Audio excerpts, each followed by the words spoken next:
Sore itu, sebulan setelah bekerja di rumah Nyonya Sidabutar, Samin tiba kembali di rumah setelah mengantarkan Boni latihan pramuka di sekolah. Begitu melihat ia turun dari sepeda, Joni, anak nomor 4 yang duduk di kelas 6 SD, menyambutnya dengan tergopoh-gopoh. "Pak, Pak Min, Cilik mati, ditembak papa," serunya menatap Samin dengan mata bulat lebar.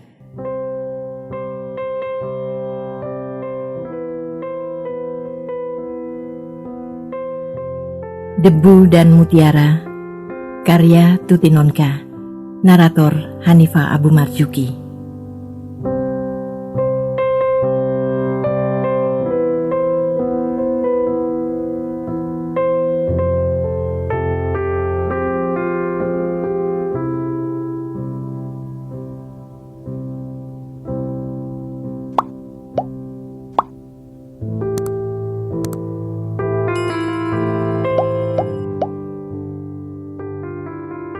Wajah Tuan tampak pucat dan menderita.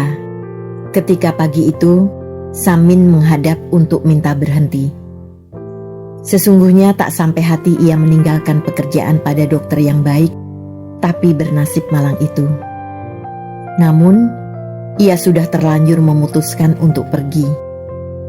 Ia sudah berjanji kepada Nyonya Sidabutar, majikan barunya di Candi Baru, untuk datang hari itu. "Kau sudah mendapat tempat kerja yang lain, Samin?" Tuan bertanya dengan wajah kecewa, namun pasrah. Samin menunduk. Ia menghormati Dokter Kunto, dan tak sedikit pun ia ingin membuat Tuan merasa telah menjadi majikan yang kurang baik, sehingga ia mencari majikan lain. Karena itu dicarinya jawaban yang baik, yang bisa diterima Tuan, dan yang tidak mengecewakan. "Saya ingin pergi ke kota lain, Tuan. Saya ingin mengembara," katanya dengan hati-hati. Tuan menghela napas. Begitulah, rasa srek di suatu tempat memang tak bisa dipaksakan. Aku menyesal kau pergi. Tapi apa boleh buat? Aku tak ingin mengekang kebebasanmu.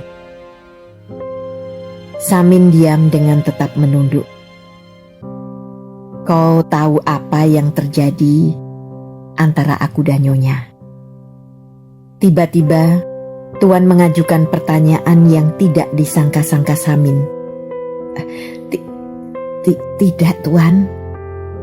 Saya kira Tuan dan Nyonya baik-baik saja, bukan? Jawabnya tergagap-gagap.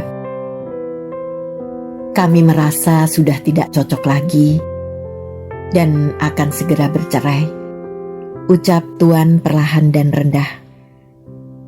Oh, hanya itu yang sanggup diucapkan Samin. Sejenak suasana hening. Lalu Tuan bertanya, "Sudah kau dapat kabar tentang istrimu?"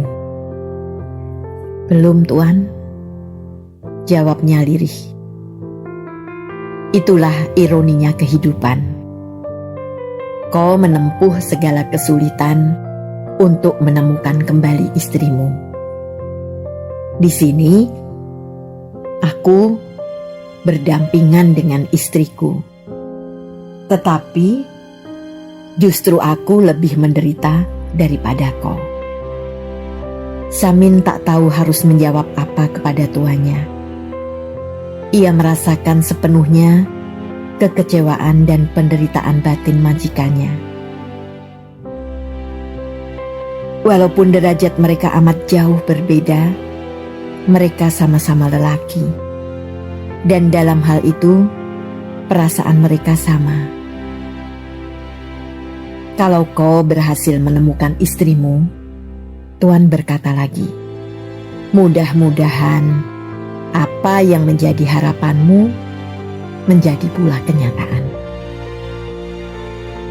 Sebab seringkali kita menghayalkan sesuatu yang tidak ada pada kita dan mengira akan sangat bahagia bila berhasil memilikinya. Tetapi kadang-kadang apa yang kita rasakan berbeda dengan apa yang kita duga. Ya Tuhan, dan mungkin juga penderitaan yang Tuhan kira akan Tuhan sandang itu ternyata bukan sebuah penderitaan. Kata Samin berusaha menjawab. Tuhan tercengang. Kok bisa bicara aneh-aneh juga rupanya. Tapi setidaknya itu menghiburku sedikit. Nah, ini gajimu bulan ini. Pekerjaanmu memuaskan hatiku. Dan ini ada sedikit pesangon untuk bekalmu mengembara. Tidak perlu Tuan. Gaji saya saja sudah lebih dari cukup. Tolak Samin dengan rendah hati.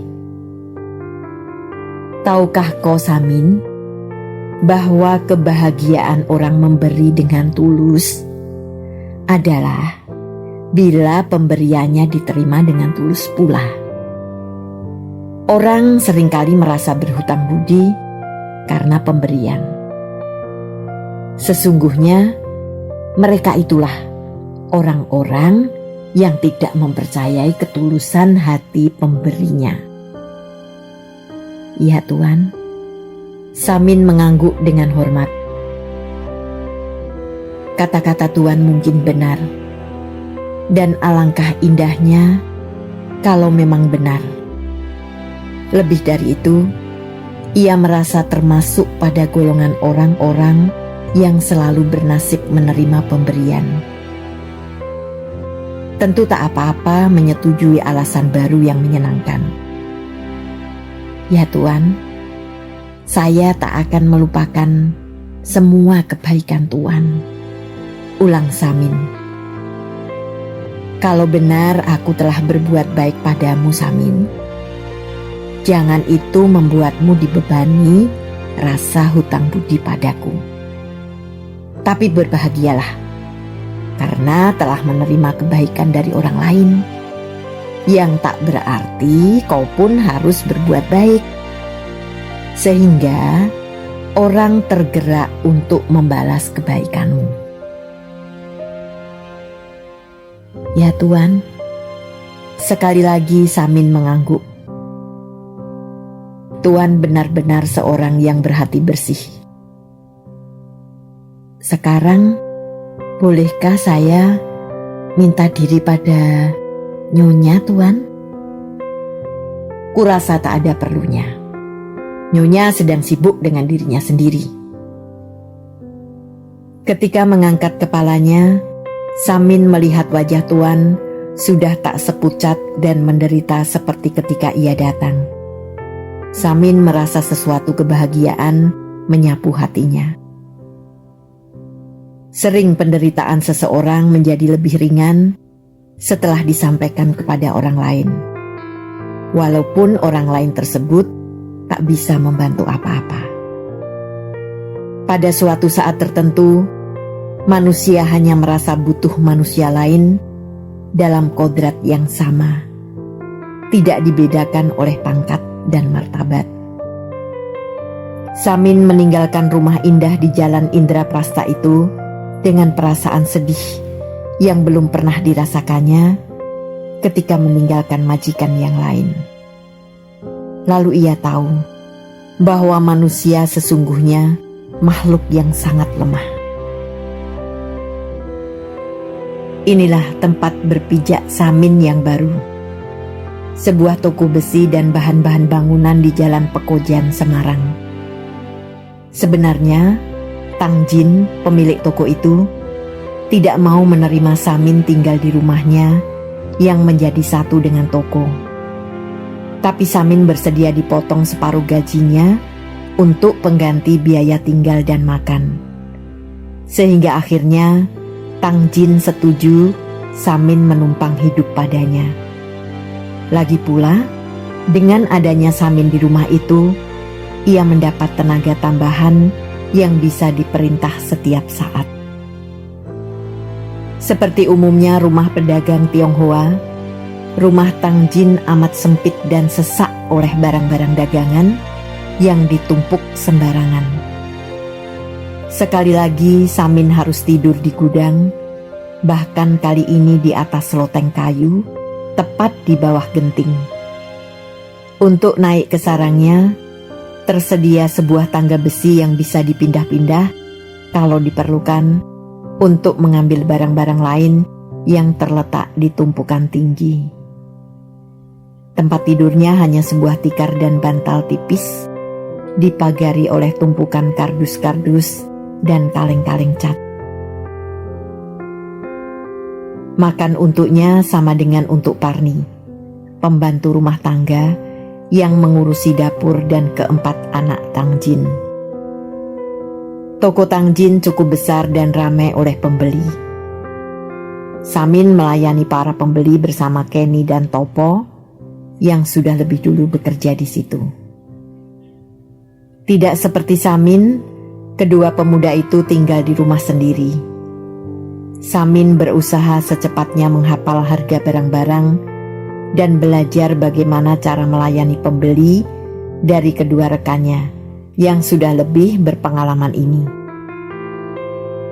Siang itu Samin bekerja seperti biasa. Tang Jin duduk di kursi kasir, berbicara ramai dengan seorang laki-laki Tionghoa yang diketahui Samin sebagai salah seorang rekan dagang Tang Jin. Sesekali pembicaraan mereka diselingi dengan bahasa Cina yang cepat dan beruntun hingga kadang-kadang Samin heran. Bagaimana mungkin bunyi-bunyi memusingkan itu bisa dimengerti oleh mereka yang mempergunakannya. Rupanya Li Song, lelaki Tionghoa itu, menagih pembayaran untuk barang-barang yang sudah diambil Tang Jin. Tang Jin mengatakan belum ada uang. Padahal Li Song tahu benar barang-barang itu sudah laku terjual. Seorang pembeli datang, mengadukan warna cat tembok yang beberapa hari sebelumnya ia beli di toko itu ternyata tidak cocok dengan nomor kode yang tertera pada kalengnya. Ia minta cat itu diganti dengan warna yang betul. Samin menerima kaleng yang sudah terbuka itu untuk ditunjukkan kepada Tang Jin. Ia tengah berjalan di antara tumpukan teralis ketika suara rem mobil mendecit-decit tepat di depan toko. Samin menengok, ingin melihat apa yang terjadi sambil terus berjalan. Pada saat itulah kakinya tersandung sebatang pralon yang menjulur keluar dari tumpukan. Kaleng cat yang dibawanya terlepas, tumpah mengenai Li Song. Kejadian berikutnya mirip seperti yang diceritakan dalam film-film koboi. Li Song bangkit dengan cepat, mengangkat leher baju Samin kuat-kuat, dan sebelum Samin menyadari apa yang telah terjadi, sebuah tinju yang berat melayang ke mukanya. Samin terjengkang, membentur tumpukan teralis yang ada di belakangnya. Orang-orang gempar dan panik. Topo bergegas mendekati Samin, membantunya berdiri. Samin merasa lantai yang diinjaknya bergoyang dan tulang punggungnya terasa remuk. Dalam bayangan yang kabur dan samar, dilihatnya Li Song bertolak pinggang dengan wajah merah padam dan napas terengah-engah. Cat tembok berwarna coklat tua melumuri baju dan celananya. Kaleng cat yang dibawa Samin berisi 5 kilo itu hampir separuhnya tumpah. "Bajingan, tidak punya mata kamu, he?" teriak Li Song, gemetar karena marah. Samin tak mampu menjawab. Pukulan Li Song membuat kepalanya serasa ditimpa benda keras seberat ribuan kilo. "Ayo, lepaskan bangsat itu. biar aku kasih pelajaran gimana bersikap sopan. Lisong menggeram. Tang Jin melihat gawatnya Lisong, cepat-cepat berusaha menengahi. Sudahlah sobat. Lain kali akan kuajar orang-orangku bersikap lebih hormat kepadamu. Diisyaratkannya kepada Topo untuk membawa Samin pergi. Lalu dirangkulnya bahu Lisong dan diajak masuk ke dalam rumah. Samin kembali ke tempatnya dengan hati dan pikiran kacau balau. Pegawai-pegawai Tang Jin dan para pembeli yang ketika keributan itu berlangsung berkerumun di sekeliling Samin pun bubar. Samin tunduk tanpa berbicara sepatah kata pun. Pembeli yang datang untuk menukarkan cat mendekatinya dengan wajah iba dan menyesal. Hilang sudah keinginannya untuk meminta ganti cat yang baru. Sudahlah, tak perlu kau mintakan ganti cat itu pada Tang Jin. Nanti kok kena semprot lagi, katanya sambil memakai topinya. Dan sejenak kemudian, sosok tubuhnya telah lenyap di telan keributan jalan Pekojan yang hiruk pikuk. Jam 9 malam, Samin berbaring di sarangnya. Di loteng kayu rumah Tang Jin, bercampur dengan kaleng-kaleng cat dan tumpukan kardus-kardus yang tidak karuan letaknya. Tubuhnya bergelung rapat di dalam sehelai kain sarung yang dipakainya sebagai selimut. Ia sudah melipat tikar alas tidurnya menjadi rangkap dua, tapi rasa dingin tetap saja tak tertahankan menembus kulit tubuhnya. Ini sama sekali bukan tempat yang menyenangkan untuk bekerja. Sumpek, kotor, hiruk pikuk, dan hampir tak ada waktu untuk beristirahat. Toko memang sudah tutup pada jam 4 sore. Tapi bukan berarti sesudah itu tak ada lagi pekerjaan untuknya. Entah pergi ke suatu tempat untuk mengambil atau mengantar ini itu, entah mengurus barang-barang yang ada di gudang atau di toko. Akhirnya, ia bukan saja bekerja sebagai pelayan toko, melainkan juga pelayan keluarga itu. Tidak ada kesempatan untuk meneruskan pencarian Mirah. Apalagi Samin segan menceritakan kisah hidupnya kepada Cina yang tak pernah punya perhatian selain urusan dagang itu. Yah, tapi memang adakah tempat bekerja yang betul-betul menyenangkan hatinya? Terbayang dalam benak Samin rumah Dokter Kunto yang indah dan megah, namun suram dan cemar oleh dosa. Lalu rumah Kolonel Sidabutar yang siang malam ribut seperti pasar dan yang kemudian menggoreskan luka pedih di hatinya. Kolonel Sidabutar. Nama itu menimbulkan rasa nyeri di dada Samin. Wajahnya yang dingin angker seperti terbuat dari perunggu. Matanya tajam mengiris lebih dari mata pisau.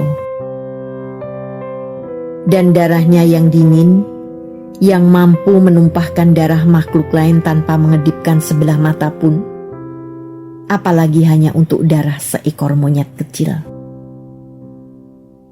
Dari rumah Dokter Kunto, Samin langsung pindah ke rumah Kolonel Sidabutar di Candi Baru. Berlawanan dengan kolonel yang tidak pernah membuka mulut, Nyonya Sidabutar sangat gemar bersuara keras. Nyonya seorang ibu rumah tangga yang selalu sibuk memasak, mencuci, membersihkan kamar dan memarahi anak-anak adalah pekerjaan sehari-hari. Dan keenam anaknya, tanpa terganggu oleh teriakan ibu mereka, terus saja membuat kegaduhan. Itu masih ditambah lagi dengan 2 orang kemenakan dan seorang ibu mertua. Total ada 11 orang yang setiap hari keluar masuk dan menggetarkan dinding rumah itu. Tugas Samin bertumpuk dari pagi hingga malam. Pagi-pagi sekali ia harus mengisi bak mandi dengan air sumur pompa tangan. Sesudah itu, mengantarkan Boni, si bungsu yang duduk di kelas 1 SD Alusius di Jalan Dr. Wahidin. Tiba kembali di rumah, sudah menunggu kandang 100 ekor ayam broiler yang harus dibersihkan. Siang hari menjemput Boni ke sekolah, menyetrika baju 11 orang. Sore menyiram taman, mencuci mobil kolonel dan motor anak-anaknya, mengisi bak mandi kembali. Malam disuruh keluar untuk keperluan ini itu. Belum tambahan pekerjaan dari anak-anak. Ia benar-benar dipekerjakan seperti kuda. Sore itu, sebulan setelah bekerja di rumah Nyonya Sidoa Butar, Samin tiba kembali di rumah setelah mengantarkan Boni latihan pramuka di sekolah. Begitu melihat ia turun dari sepeda, Joni, anak nomor 4 yang duduk di kelas 6 SD, menyambutnya dengan tergopoh-gopoh. Pak Min, Cilik mati, ditembak papa, serunya menatap Samin dengan mata bulat lebar. Samin tergugu di samping sepedanya tanpa mengucapkan sepatah kata pun. Dipandangnya Joni dengan mata nanar dan berkunang-kunang. Wajah anak lelaki itu begitu serius dan bersungguh-sungguh. Masih terlihat dengan jelas gejolak emosinya yang sangat terguncang. Waktu Pak Min pergi ngantar Boni, Joni bercerita, Nadia melepas rantai yang mengikat si Cilik. Kami main-main di serambi belakang. Papa lagi baca koran sambil makan pisang. Tahu-tahu Cilik ngambil pisang papa, terus dibawa lari ke pohon jambu di belakang rumah. Papa ngamuk, ambil pistol ke kamar, dan monyet Pak Min langsung ditembak mati. Sekarang bangkainya masih di sana, di bawah pohon jambu itu. Gak ada yang berani mendekat, takut sama papa. Joni mengakhiri ceritanya dengan napas terengah-engah.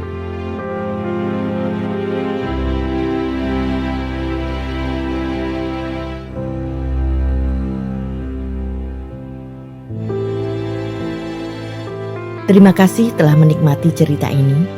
Tuliskan saran atau komentar di bawah untuk memperbaiki channel ini. Jangan lupa tekan tombol subscribe, like, and share.